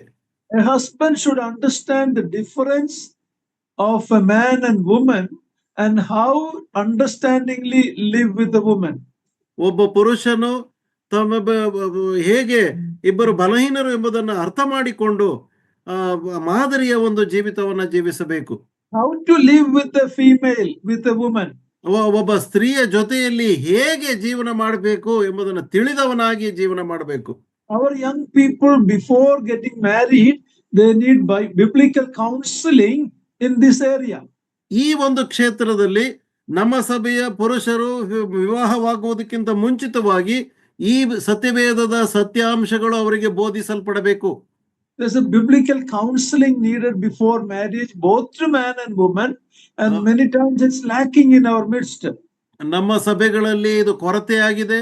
ವಿವಾಹಕ್ಕಿಂತ ಮುಂಚಿತವಾಗಿ ಪೂರ್ವಭಾವಿಯಾಗಿ ಸಹೋದರನು ಮತ್ತು ಸಹೋದರಿಗೆ ಇಬ್ಬರಿಗೂ ಸಹ ಸಲಹೆಗಳನ್ನ, ಬೋಧನೆಗಳನ್ನ ಈ ಕುರಿತಾಗಿ ನಾವು ಕೊಡಬೇಕಾಗಿರ್ತದೆ. The woman is more weaker than the husband. ಸ್ತ್ರೀಯು ಪುರುಷನಿಗಿಂತ ಬಲಹೀನಳು ಎಂಬುದಾಗಿ ಹೇಳುವಾಗ it means she is more vulnerable. She can easily be deceived or damaged. ಆಕೆಯು ಬಹಳ ಒಳಬೀಳುವಂತ ಒಂದು ಸ್ಥಿತಿಯಲ್ಲಿ ಆಕೆ ಇದ್ದಾಳೆ ಎಂಬುದನ್ನ ಅರ್ಥ ಮಾಡಿಕೊಳ್ಳಬೇಕು. Which vessel is more delicate? Is it a iron vessel or a perfect good china vessel? You know, a beautiful china vessel. Which is more tender? ಯಾವ ಪಾತ್ರೆ ಹೆಚ್ಚು ಗಟ್ಟಿಯಾಗಿರ್ತದೆ? ಈಗ ಚೈನಾ ಪಾತ್ರೆ ನೀವು ನೋಡಿರ್ತೀರಿ, ಪಿಂಗಾಣಿ ಪಾತ್ರೆ, ಆ ಪಾತ್ರೆ ಗಟ್ಟಿಯೋ ಅಥವಾ ಕಬ್ಬಿಣದ ಲೋಹದ ಪಾತ್ರೆ ಗಟ್ಟಿಯೋ? Which is more valuable? It is that china, that dining set, that china, that's more valuable. ಮತ್ತು ಯಾವುದಕ್ಕೆ ಬೆಲೆ ಜಾಸ್ತಿ ಎಂಬುದಾಗಿ ಹೇಳುವಾಗ, ಮೌಲ್ಯ ಯಾವುದಕ್ಕೆ ಜಾಸ್ತಿ ಎಂಬುದಾಗಿ ಹೇಳುವಾಗ ಈ ಚೈನಾ ವೆಸಲ್ಗೆ, ಪಿಂಗಾಣಿ ಪಾತ್ರೆಗೆ ಜಾಸ್ತಿ ಮೌಲ್ಯ ಹೆಚ್ಚಾಗಿರ್ತದೆ. So when the sisters are told as a weaker vessel, don't think that you are cheaper, you are more valuable. ಸ್ತ್ರೀಯು ಬಲಹೀನಳು ಎಂಬುದಾಗಿ ಹೇಳುವಾಗ, ಬಲಹೀನಳು ಎಂಬುದಾಗಿ ಹೇಳಿದ್ರೆ ಅದು ಬಹಳ ಮೌಲ್ಯದಲ್ಲಿ ಕಡಿಮೆ ಎಂಬುದಾಗಿ ಅಲ್ಲ, ಹೆಚ್ಚು ಮೌಲ್ಯ ಭರಿತವರು ನೀವಾಗಿದ್ದೀರಿ. You have to be very careful when you handle a delicate, beautiful china vessel. You know what china vessel means? ಈ ಚೈನಾ ಪಿಂಗಾಣಿ ಪಾತ್ರೆ ನಿಮ್ಗೆ ಗೊತ್ತಿದೆಯಲ್ಲ, ಜಾಡಿಗಳು ಬಟ್ಲುಗಳು ಬರ್ತಕ್ಕಂಥದ್ದು. ಅದನ್ನ ಹ್ಯಾಂಡಲ್ ಮಾಡುವಾಗ ಯಾವ ರೀತಿ ಮಾಡಬೇಕು? ಬಹಳ ಎಚ್ಚರಿಕೆಯಿಂದ ಜೋಪಾನವಾಗಿ ನೀವು ಹಿಡಿಯಬೇಕು. When we have growing children, we keep those beautiful vessels on the top shelf. We don't keep it down. ಬೆಳೆಯುವ ಮಕ್ಕಳೇನಾದ್ರೂ ಮನೆಯಲ್ಲಿದ್ರೆ ಅವ್ರ ಕೈಗೆ ಸಿಕ್ಕಬಾರದು ಎಂಬುದಾಗಿ ಇಂಥ ಪಿಂಗಾಣಿ ಪಾತ್ರೆಗಳನ್ನು ನಾವು ಶೆಲ್ಫ್ ನ ಮೇಲ್ಭಾಗದಲ್ಲಿ ನಾವು ಇಟ್ಟಿರ್ತೇವೆ. An iron vessel, no problem. You can leave it, you can throw it around. ಲೋಹದ ಪಾತ್ರೆಗಳಾದ್ರೆ ಅದನ್ನೆಲ್ಲ ಕೆಳಮಟ್ಟದಲ್ಲಿ ಇಟ್ಟಿರ್ತೇವೆ, ಅದನ್ನೇನು ಬೀಳಿಸಿದ್ರು ಎಸೆದ್ರು ಏನು ತೊಂದರೆ ಇಲ್ಲ. I don't want any of my sisters to think that when Bible says you are weaker, it doesn't mean you are cheaper or you are of less value. Actually, you have more value. ಆದುದರಿಂದ ಸಹೋದರಿಯರಿಗೆ ನಾನು ಹೇಳುವುದೇನೆಂದರೆ, ಸತ್ಯವೇದವು ನೀವು ಬಲಹೀನರು ಎಂಬುದಾಗಿ ಹೇಳುವಾಗ ನೀವು ಕನಿಷ್ಠರು ಎಂಬುದಾಗಿ ಅಲ್ಲ, ಬಹಳ ಮೌಲ್ಯಭರಿತವಾದಂತಹ ಸ್ಥಿತಿಯಲ್ಲಿ ನೀವಿದ್ದೀರಿ ಎಂಬುದಾಗಿ ನಾನು ತಿಳಿಸ್ತೇನೆ. A woman is vulnerable in physical, sexual and emotional abuse. ಶಾರೀರಿಕವಾಗಿ ಭಾವನಾತ್ಮಕವಾಗಿ ಅಥವಾ ಲೈಂಗಿಕವಾಗಿ ಅಂತ ಒಂದು ಸ್ಥಿತಿಗತಿಗಳಲ್ಲಿ ಸ್ತ್ರೀಯು ಬಲಹೀನಳಾಗಿದ್ದಾಳೆ. She can be abused. We see that all around us.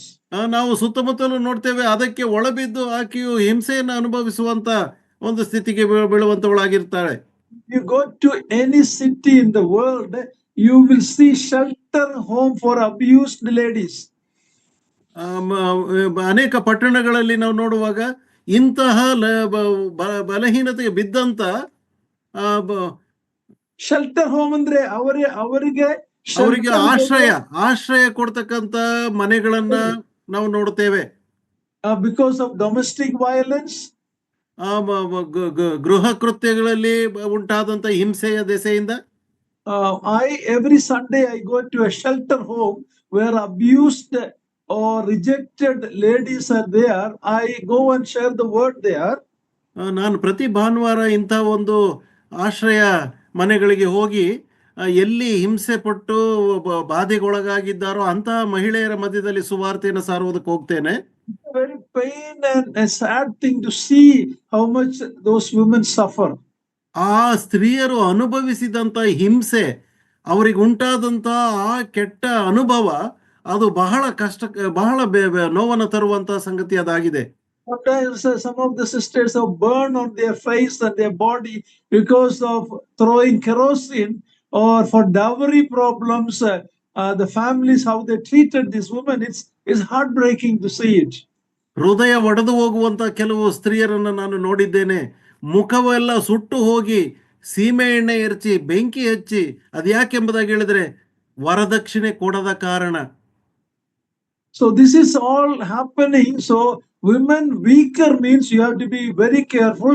Husband has to handle her very delicately. ಆದುದರಿಂದ ಮಹಿಳೆಯರು ನೀವು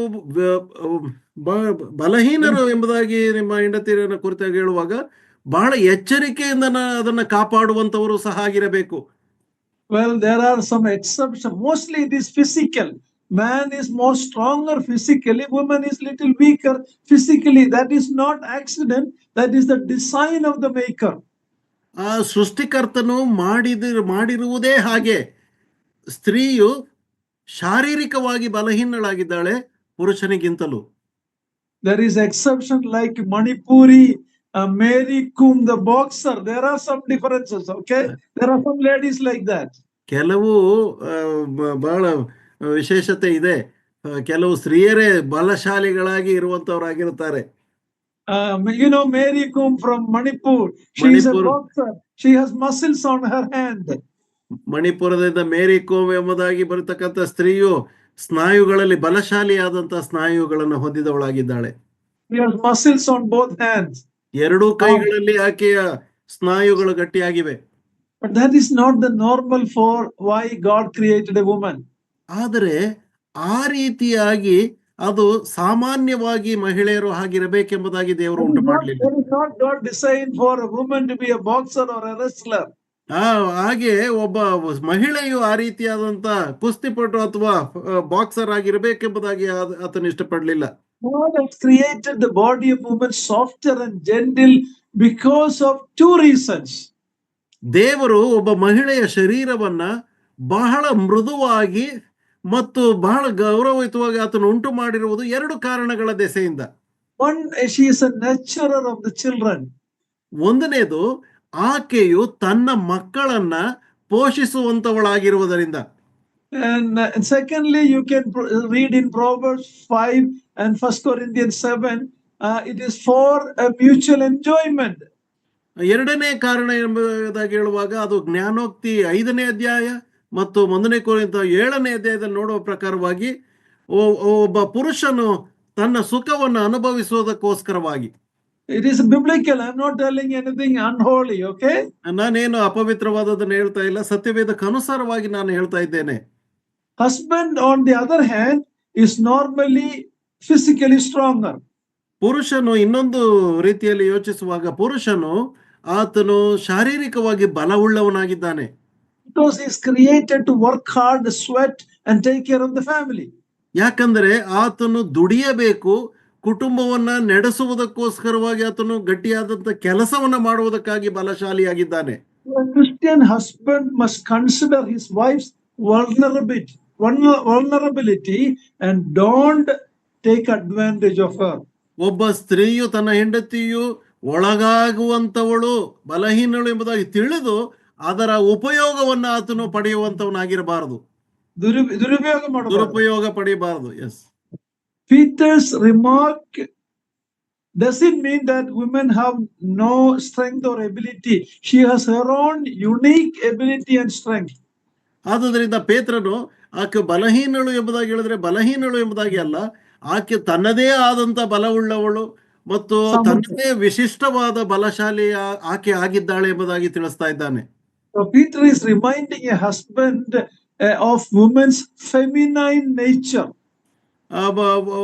ಪೇತ್ರನು ತನ್ನ ಹೆಂಡತಿಯ ಸ್ತ್ರೀಯ ಪ್ರಕೃತಿ ಏನು ಎಂಬುದನ್ನು ತಿಳ್ಕೊಳ್ಳೋಣವನಾಗಿರಬೇಕು ಎಂಬುದಾಗಿ ತಿಳಿಸ್ತಾ ಇದ್ದಾನೆ.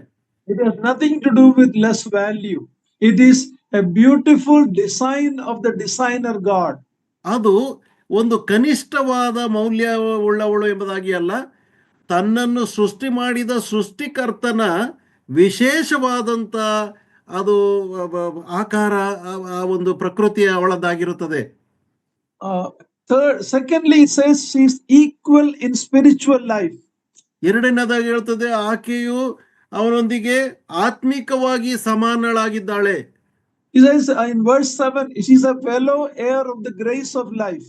ಅಲ್ಲಿ 7ನೇ ವಚನದಲ್ಲಿ ನೋಡುವಾಗ ಅವರು ಜೀವವರಕ್ಕೆ ಬಾಧ್ಯರು. She is a little weaker than the husband in her marriage relationship on the earth. ಭೂಲೋಕದಲ್ಲಿ ವಿವಾಹ ಸಂಬಂಧದಲ್ಲಿ ಆಕೆಯು ತನ್ನ ಗಂಡನಿಗಿಂತ ಸ್ವಲ್ಪ ಬಲಹೀನಳಾಗಿರುತ್ತಾಳೆ. Mostly physical. ಅದು ಹೆಚ್ಚಿನದಾಗಿ ಶಾರೀರಿಕವಾಗಿ ಬಲಹೀನಳು. But she is not weaker in spiritual life and also her destiny in eternity. ಆದರೆ ಆಕೆಯು ತನ್ನ ಆತ್ಮೀಕ ಸಂಬಂಧದಲ್ಲಿ ಅಥವಾ ತನ್ನ ನಿತ್ಯ ಕಾಲದ ಜೀವವರ ಸಂಬಂಧದಲ್ಲಿ ಆಕೆಯು ಬಲಹೀನಳಲ್ಲ. She is a co-heir in salvation and eternal life. ನಿತ್ಯ ಕಾಲದ ಜೀವಿತಕ್ಕೆ ಮತ್ತು ರಕ್ಷಣೆಯ ವಿಷಯದಲ್ಲಿ ಆಕೆಯು ಸಹಬಾಧ್ಯಳಾಗಿದ್ದಾಳೆ. She is equal in the faith. ಅವನ ಜೊತೆಯಲ್ಲೇ ನಂಬಿಕೆಯಲ್ಲಿ ಈಕ್ವಲ್. ಅವನ ನಂಬಿಕೆಯಲ್ಲಿ ಅವನ ಜೊತೆಯಲ್ಲೇ ಸಮಾನಳಾಗಿದ್ದಾಳೆ. All Christian women as well as men are royal priesthood. ಎಲ್ಲಾ ಕ್ರೈಸ್ತ ಮಹಿಳೆಯರು ಮತ್ತು ಪುರುಷರು ರಾಜವಂಶಸ್ಥರಾದ ಯಾಜಕರು. And only till death separates the family. In this world life only we see this difference. ಈ ಲೋಕದಲ್ಲಿ ಮರಣದಲ್ಲಿ ಮಾತ್ರವೇ ಬೇರ್ಪಡಿಸುವಿಕೆ ಉಂಟಾಗುವಂತದ್ದಾಗಿದೆ.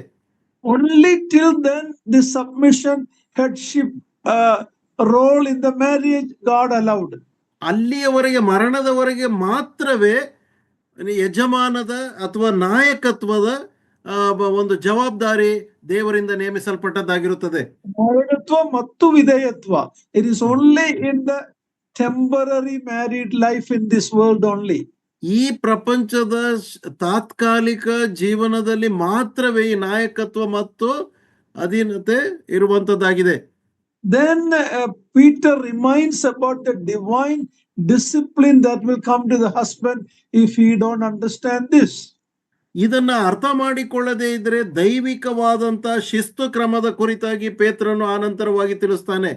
To the husbands, ಅದು ಪುರುಷರಿಗೆ ವಿಶೇಷವಾಗಿ, if they don't honor their wives, ಅವರೇನಾದರೂ ತಮ್ಮ ಹೆಂಡತಿಯರನ್ನ ಗೌರವಿಸದೇ ಇದ್ದರೆ their prayers will not be answered by God. ಅವರ ಪ್ರಾರ್ಥನೆಗಳಿಗೆ ದೇವರು ಉತ್ತರಿಸುವುದಿಲ್ಲ ಎಂಬುದಾಗಿ ತಿಳಿಸ್ತಾನೆ. No godly man can afford that. We want God to answer our prayer. ಯಾವ ದೈವಿಕ ಮನುಷ್ಯನು ಇದನ್ನ ಅಪೇಕ್ಷಿಸುವುದಿಲ್ಲ. ನಮಗೆ ದೇವರಿಂದ ಉತ್ತರ ಬಯಸುವಂತವರು ನಾವಾಗಿದ್ದೇವೆ. But if our relationship with the wife is not right, God will not answer prayer, and that's a divine discipline in the husband's life. ಆದುದರಿಂದ ದೇವರು ಶಿಸ್ತು ಅನುಸರಿಸುವ ಹಾಗೆ, ಶಿಸ್ತು ನೀಡುವ ಹಾಗೆ ಆತನು ನಮ್ಮ ಪ್ರಾರ್ಥನೆಗಳಿಗೆ ಆತನು ಉತ್ತರ ಕೊಡುವಂತವನಾಗಿರುವುದಿಲ್ಲ. What does it mean? ಅದರ ಅರ್ಥವೇನು? God is serious about a man honoring his wife.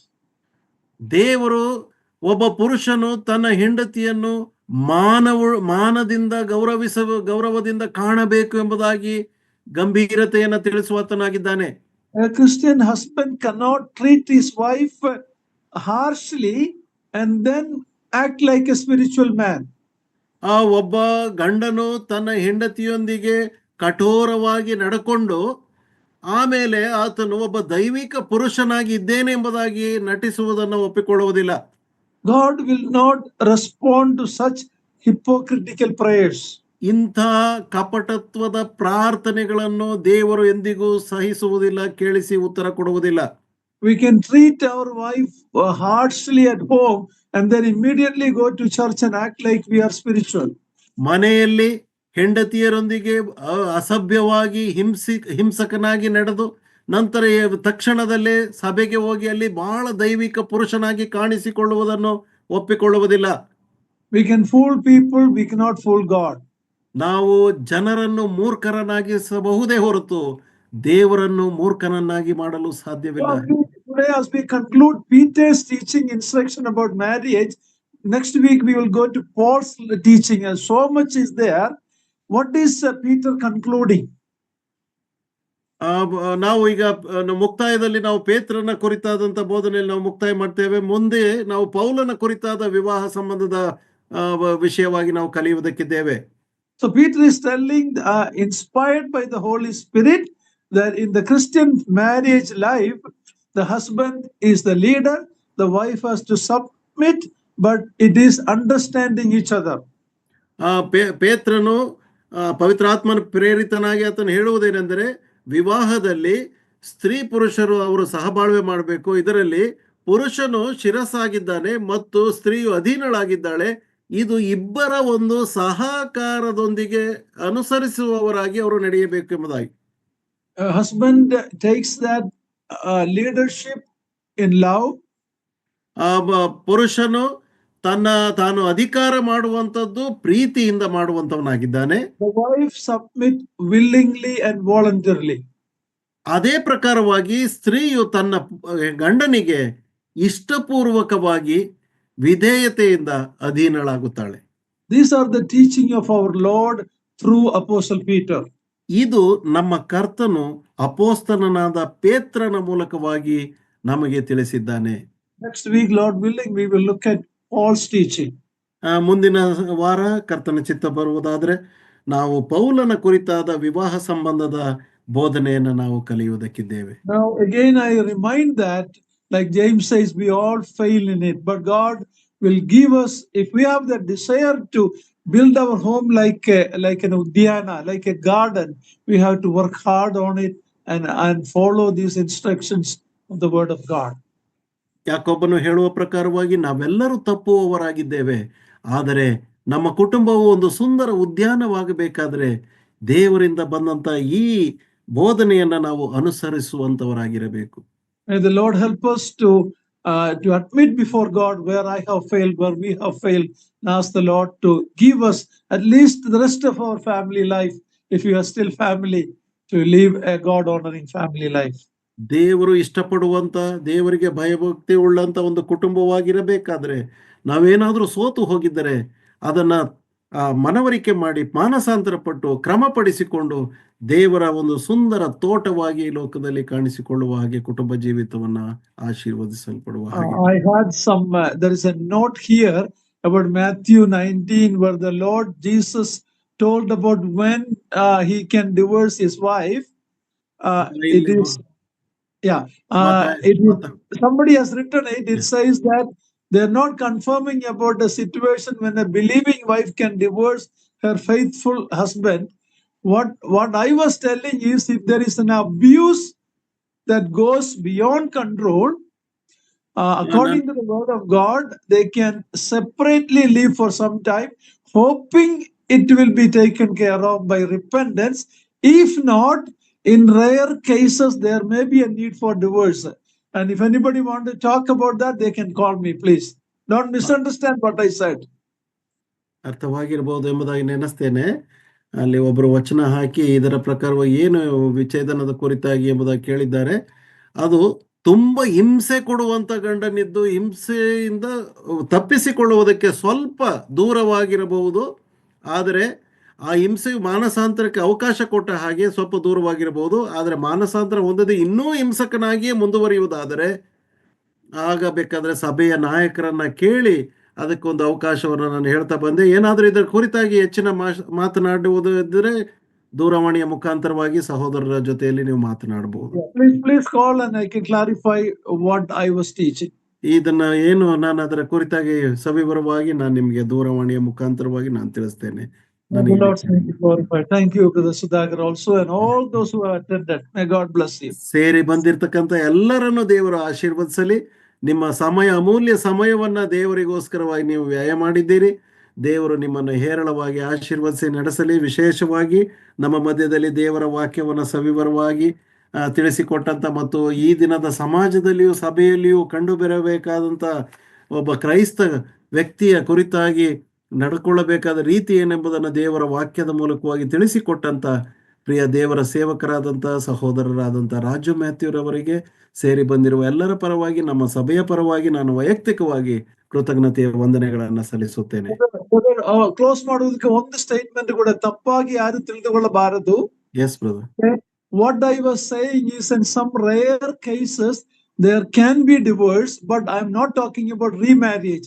According to Bible, remarriage is not allowed as long as the life partner is living. And let me make it very clear so nobody misunderstand me. You can say that. ಈ ಒಂದು ವಾಕ್ಯವನ್ನ ತಪ್ಪಾಗಿ ಯಾರು ಅರ್ಥ ಮಾಡಿಕೊಳ್ಳಬಾರದು. ಬಹಳ ಅತಿರೇಕದ ವಿಶೇಷ ಸಂದರ್ಭಗಳಲ್ಲಿ, ಕೆಲವು ವಿಶೇಷ ದಂಪತಿಗಳಲ್ಲಿ ತುಂಬ ಹಿಂಸೆಯನ್ನು ಅನುಭವಿಸುವಂತ ಕೆಲವು ಪತ್ನಿಯರು ವಿಶ್ವಾಸಿಗಳು ಇರುವಾಗ ಅದಕ್ಕೆ ಸಭಾನಾಯಕರ ಗಮನಕ್ಕೆ ಕೊಟ್ಟು ಅದರಲ್ಲಿ ವಿಚ್ಛೇದನವನ್ನ ಪಡೆಯಬಹುದು ಎಂಬುದಾಗಿ ನಾನು ಹೇಳಿದ್ದೇನೆ. ಅದು ವಿಶೇಷ ಸಂದರ್ಭಗಳಲ್ಲಿ ಮಾತ್ರ ಇದು ಆ ರೀತಿಯಾಗಿ ಅಲ್ಲ. ಮತ್ತು ಪುನರ್ವಿವಾಹವನ್ನ ಎಂದಿಗೂ ಸಹ ಸತ್ಯವೇದವು ಹೇಳುವಂತದ್ದಲ್ಲ. ತಿರುಗಿ ವಿಚ್ಛೇದನ ಹಿಂಸೆ ಮಾತ್ರವಲ್ಲ, immoral life. A husband is continuing in immoral life. The wife should not be made to live under that when he has multiple ladies or other ladies and relationship. That is what I'm talking, not just ಹಿಂಸೆ only. Okay? But ಅನೈತಿಕ ಸಂಬಂಧ ಅಂದ್ರೆ ಬೇರೆ ಮಹಿಳೆಯರೊಂದಿಗೆ ಶಾರೀರಿಕವಾಗಿ ಸಂಬಂಧ ಇಟ್ಟುಕೊಂಡು ಆ ರೀತಿಯಾಗಿ ನಡ್ಕೊಂಡಂತ ಪುರುಷರ ಕುರಿತಾಗಿ ನಾನು ಇದನ್ನ ಹೇಳಿದ್ದೇನೆ ಹೊರತು ಬೇರೆ ಇನ್ನೇನಲ್ಲ.